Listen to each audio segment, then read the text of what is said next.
ओम शांति। 14 फरवरी 2026। बाप दादा के मधुर महावाक्य। विशेष शिव जयंती निमित्त बाप दादा ने कहा, मीठे बच्चे, तुम सर्वोत्तम सौभाग्यशाली ब्राह्मण कुलभूषण हो। तुम्हें स्वयं भगवान बधाइयां देते हैं। प्रश्न, बाप बच्चों को संगम पर ही सृष्टि का समाचार सुनाते हैं, सतयुग में नहीं, क्यों? उत्तर, क्योंकि सतयुग तो है ही आदि का समय। उस समय सारी सृष्टि का समाचार अर्थात सृष्टि के आदि मध्य अंत का ज्ञान कैसे सुनाए? जब तक सर्किल रिपीट ही नहीं हुआ है, तब तक समाचार सुना ही कैसे सकते? संगम पर ही तुम बच्चे बाप द्वारा पूरा समाचार सुनते हो। तुम्हें ही ज्ञान का तीसरा नेत्र मिलता है। ओम शांति। आज है त्रिमूर्ति शिव जयंती, सो ब्राह्मण जयंती, सो संगम युग जयंती का शुभ दिवस। बहुत हैं जिनको बाबा ईश्वरीय जन्मसिद्ध अधिकार की ग्रीटिंग्स भी नहीं दे सकते। बहुत हैं जिनको पता नहीं है कि शिव बाबा कौन है, उससे क्या मिलना है, वह ग्रीटिंग्स क्या समझ सकते हैं। नए बच्चे बिल्कुल समझ ना सके। यह है ज्ञान का डांस। कहते हैं ना, श्री कृष्ण डांस करता था। यहाँ बच्चियां राधे कृष्ण बन डांस करती हैं, परंतु डांस की तो बात ही नहीं। वह तो वहां सतयुग में बचपन में प्रिंस प्रिंसेस के साथ डांस करेंगे। बच्चे जानते हैं यह बाप दादा है। दादा को ग्रैंड फादर कहा जाता है। यह दादा तो हुआ जिस्मानी फादर। यहाँ तो वंडरफुल बात है। वह दादा है रूहानी और यह है जिस्मानी। इनको कहते हैं बाप दादा। बाप से दादा द्वारा वर्षा मिलता है। वर्षा है डाडे का अर्थात ग्रैंड फादर का। सब आत्माएं ब्रदर्स हैं, तो वर्षा बाप से मिलता है। बाप कहते हैं, तुम आत्माओं को अपना शरीर, अपनी कर्मेंद्रियां हैं। मुझे निराकार कहते हैं, जरूर मुझे शरीर चाहिए। तब तो बच्चों को राजयोग सिखाऊं अथवा मनुष्य से देवता, पतित से पावन बनने का मार्ग बताऊं। वह मूत पलती कपड़ धोऊं, जरूर बड़ा धोबी होगा। सारे विश्व की आत्माएं और शरीर धोता है। ज्ञान और योग से तुम्हारी आत्माओं को धोया जाता है। आज तुम बच्चे आए हो, जानते हो हम शिव बाबा को बधाइयां देने आए हैं। बाप फिर कहते हैं कि तुम जिसको ग्रीटिंग्स देते हो, वह बाप भी तुम बच्चों को ग्रीटिंग्स देते हैं, क्योंकि तुम बहुत सर्वोत्तम सौभाग्यशाली ब्राह्मण कुलभूषण हो। देवताएं इतने उत्तम नहीं हैं जितने तुम हो। ब्राह्मण देवताओं से ऊंच है। ऊंचते ऊंच है बाप, फिर वह आते हैं ब्रह्मातन में। उनके तुम बच्चे बहुत ऊंचते ऊंच ब्राह्मण बनते हो। ब्राह्मणों की है चोटी, उसके नीचे है देवताएं, सबसे ऊपर है बाबा। बाबा ने तुम बच्चों को ब्राह्मण ब्राह्मणियां बनाया है, स्वर्ग का वर्षा देने। इन लक्ष्मी नारायण के देखो कितने मंदिर बनाए हैं, माथा टेकते हैं। भारतवासियों को यह तो मालूम होना चाहिए कि यह भी मनुष्य हैं। लक्ष्मी नारायण दोनों अलग अलग हैं। यहाँ तो एक मनुष्य के दोनों नाम रखे हैं। एक का नाम लक्ष्मी नारायण अर्थात अपने को विष्णु चतुर्भुज कहते हैं। लक्ष्मी नारायण अथवा राधे कृष्ण नाम रखाए हैं तो चतुर्भुज हो गए ना। वह विष्णु तो है सूक्ष्म वतन का एम ऑब्जेक्ट। तुम इस विष्णुपुरी के मालिक बनेंगे। यह लक्ष्मी नारायण विष्णुपुरी के मालिक हैं। विष्णु की है 4 भुजा, 2 लक्ष्मी की, 2 नारायण की। तुम कहेंगे हम विष्णुपुरी के मालिक बन रहे हैं। अच्छा, बाप की महिमा का गीत सुनाओ। कितना मीठा, कितना प्यारा शिव भोला भगवान। बाप दादा ने कहा, सारी दुनिया में शुरू से लेकर अब तक कोई की भी इतनी महिमा नहीं है सिवाय एक के। नंबरवार तो है ही, सबसे ज्यादा सर्वोत्तम महिमा है ऊंचते ऊंच परमपिता परमात्मा की, जिसके तुम सब बच्चे हो। कहते हो हम ईश्वरीय संतान हैं। ईश्वर तो स्वर्ग रचता है, फिर तुम नरक में क्यों पड़े हो? ईश्वर का यहाँ जन्म है। क्रिश्चियन कहेंगे हम क्राइस्ट के हैं। यही भारतवासियों को भूल गया है कि हम परमपिता परमात्मा शिव के डायरेक्ट बच्चे हैं। बाप यहाँ आते हैं बच्चों को अपना बनाए, फिर राज्य भाग्य देने। आज बाबा अच्छी रीति समझाते हैं, क्योंकि नए भी बहुत हैं। इन्हों के लिए समझना मुश्किल है। हाँ, फिर भी स्वर्गवासी बनते हैं।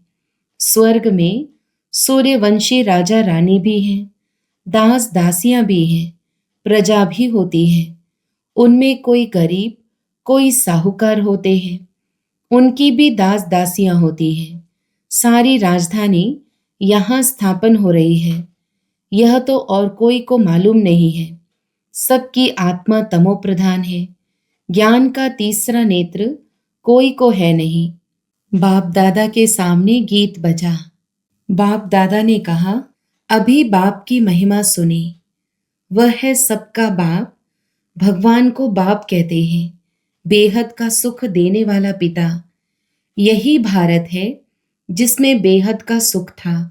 लक्ष्मी नारायण का राज्य था। यह लक्ष्मी नारायण छोटेपन में राधे कृष्ण है। फिर स्वयंवर बाद लक्ष्मी नारायण नाम पड़ता है। इस भारत में 5000 वर्ष पहले देवताओं का राज्य था। सिवाय लक्ष्मी नारायण के कोई का राज्य नहीं था, कोई खंड नहीं। तो अब भारतवासियों को भी जरूर मालूम होना चाहिए कि लक्ष्मी नारायण ने आगे जन्म में कौन से कर्म किए। जैसे कहेंगे बिड़ला ने कौन से कर्म किए जो इतना धनवान बना। जरूर कहेंगे अगले जन्म में दान पुण्य किया होगा। कोई के पास बहुत धन है, कोई को खाने के लिए नहीं मिलता, क्योंकि कर्म ऐसे किए हैं। कर्मों को तो मानते हो। कर्म अकर्म विकर्म की गति गीता के भगवान ने सुनाई थी, जिसकी महिमा सुनी। शिव भगवान है एक, मनुष्य को भगवान नहीं कहा जाता है। अब बाप कहाँ आया है? समझाते हैं। सामने महाभारत लड़ाई खड़ी है, तो मीठे ते मीठा बाबा समझाते हैं। इनको दुख में सब याद करते हैं। दुख में सुमिरन सब करे। शिव बाबा को दुख में सब याद करते हैं, सुख में कोई नहीं करता। स्वर्ग में तो दुख नहीं था, वहां बाप का पाया हुआ वर्षा था। 5000 वर्ष पहले जब शिव बाबा आया तो भारत को स्वर्ग बनाया। अब नर्क है। बाप आए हैं स्वर्ग बनाने। दुनिया को तो पता भी नहीं। कहते हम सब अंधे हैं। अंधों की लाठी, आप प्रभु आओ, आकर आंखें प्रदान करो। तुम बच्चों को ज्ञान का तीसरा नेत्र मिला है। जहां हम आत्माएं रहती हैं वह है शांति धाम। बाप भी वहां रहते हैं। तुम आत्माएं और हम रहते हैं। इनकी आत्मा को कहते हैं, मैं तुम सब आत्माओं का बाप वहां रहता हूं।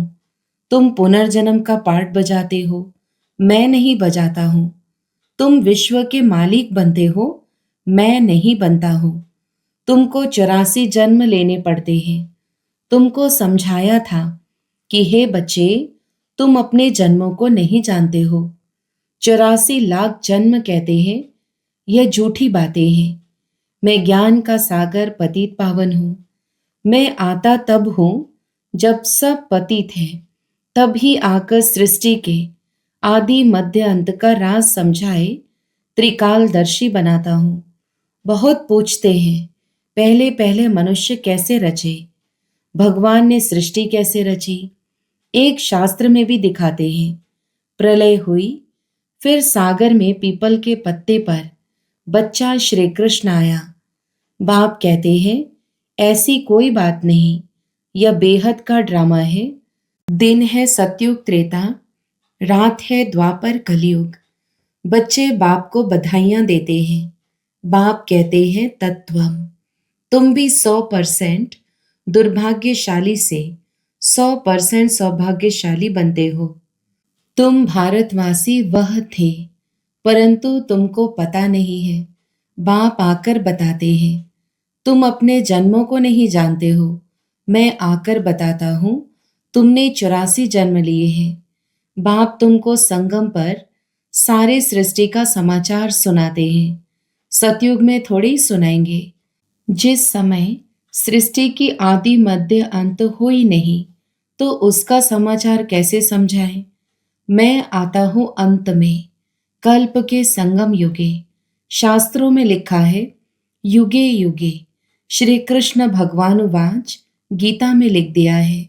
सब धर्म वाले श्री कृष्ण को भगवान थोड़ी मानेंगे।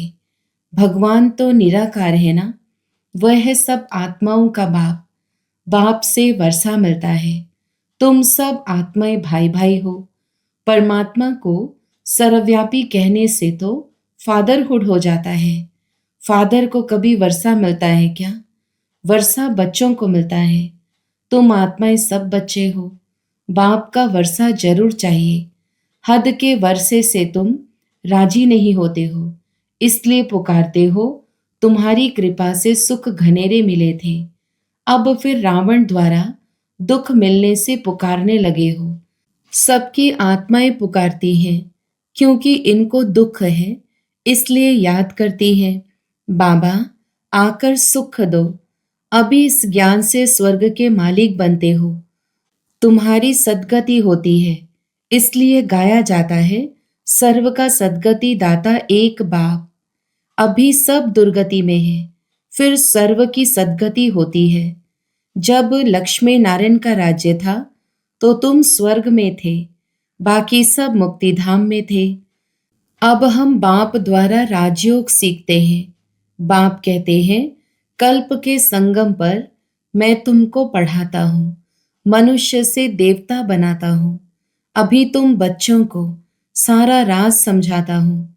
शिवरात्रि कब हुई है, यह तो मालूम होना चाहिए। क्या हुआ, शिव बाबा कब आया, कुछ नहीं जानते, तो पत्थर बुद्धि ठहरे ना। अभी तुम पारस बुद्धि बनते हो। भारत पारसपुरी गोल्डन एज था। लक्ष्मी नारायण को भी भगवान भगवती कहते हैं। उन्हों को वर्षा भगवान ने दिया, फिर दे रहे हैं। तुमको फिर से भगवान भगवती बना रहे हैं। अभी यह तुम्हारा बहुत जन्मों के अंत का जन्म है। बाप कहते हैं, विनाश सामने खड़ा है। इनको कहा जाता है रुद्र ज्ञान यज्ञ। वह सब मटेरियल यज्ञ होते हैं। यह है ज्ञान की बात। इसमें बाप आकर मनुष्य को देवता बनाते हैं। तुम बधाइयां देते हो शिव बाबा के आने की। बाबा फिर कहते हैं, मैं अकेला थोड़े ही आता हूं, मुझे भी शरीर चाहिए। ब्रह्मा तन में आना पड़े, पहले पहले सूक्ष्म वतन रचना पड़े, इसलिए इनमें प्रवेश किया है। यह तो पतित था, 84 जन्म ले पतित बना है। सब पुकारते थे। अब बाप कहते हैं, मैं फिर से तुम बच्चों को वर्षा देने आया हूं। बाप ही भारत को स्वर्ग का वर्षा देते हैं। स्वर्ग का रचयिता बाप है, जरूर स्वर्ग की सौगात ही देंगे। अभी तुम स्वर्ग के मालिक बन रहे हो। यह पाठशाला है भविष्य में मनुष्य से 21 जन्मों के लिए देवता बनने की। तुम स्वर्ग के मालिक बन रहे हो।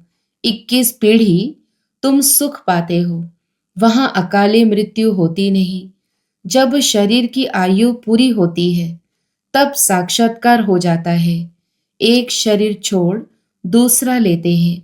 सर्प का भी मिसाल है ना। तुम बच्चे अभी बाप को बधाइयां देते हो, बाप फिर तुमको बधाइयां देते हैं। तुम अभी दुर्भाग्यशाली से सौभाग्यशाली बन रहे हो। पतित मनुष्य से पावन देवता बनते हो। चक्र तो फिरता है, यह तो तुम बच्चों को समझाना है। फिर यह प्रायलोप हो जाता है। सतयुग में ज्ञान की दरकार नहीं रहती।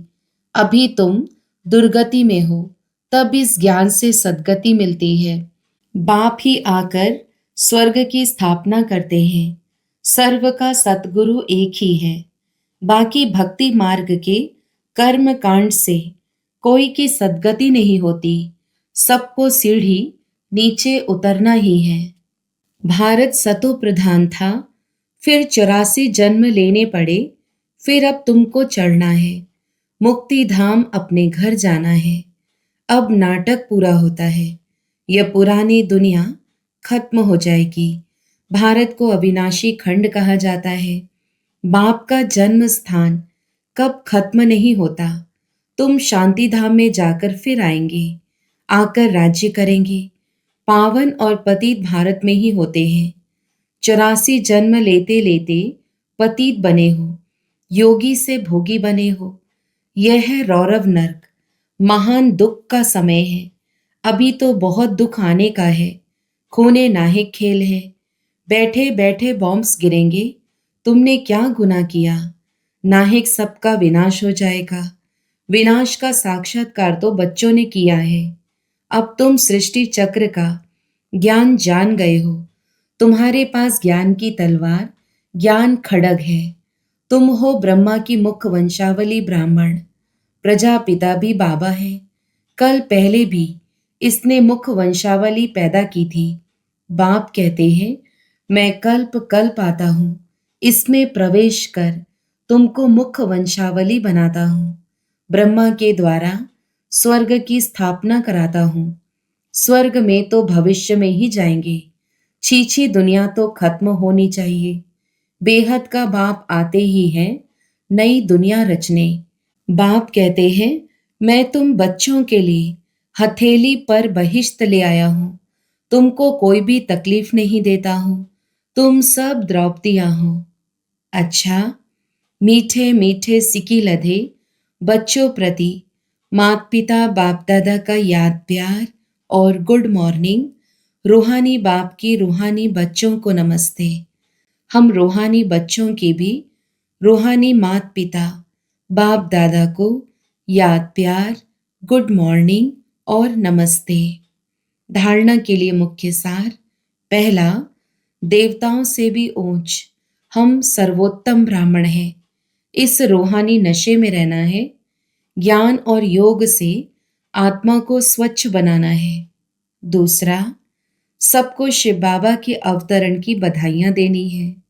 बाप का परिचय देकर पतित से पावन बनाना है। रावण दुश्मन से मुक्त करना है। वरदान, विस्तार की रंग बिरंगी बातों से किनारा कर मुश्किल को सहज बनाने वाले सहज योगी भवा।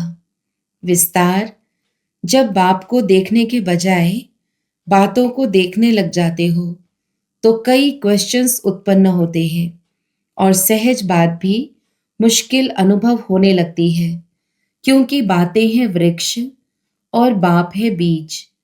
जो विस्तार वाले वृक्ष को हाथ में उठाते हैं वह बाप को किनारे कर देते हैं।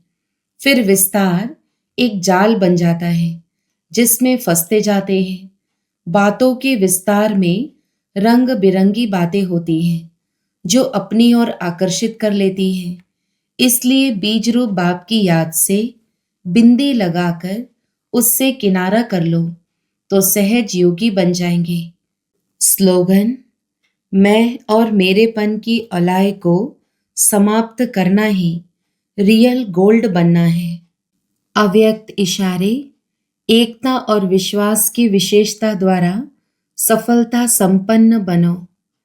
अभी सभी मिलकर एक मत हो सेवा के, कोई भी कार्य को धूमधाम से आगे बढ़ाओ।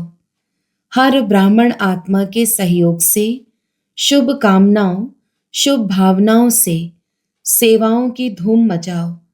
अगर कोई मुख से बोल नहीं सकते तो मनसा वायुमंडल से सुख की वृत्ति, सुखमय स्थिति से सुखमय संसार बनाए। कहाँ जा नहीं सकते हो, तबीयत ठीक नहीं है तो घर बैठे यह सेवा करो। सेवा में सहयोगी जरूर बनो, तब सर्व के सहयोग से सुख में संसार बनेगा।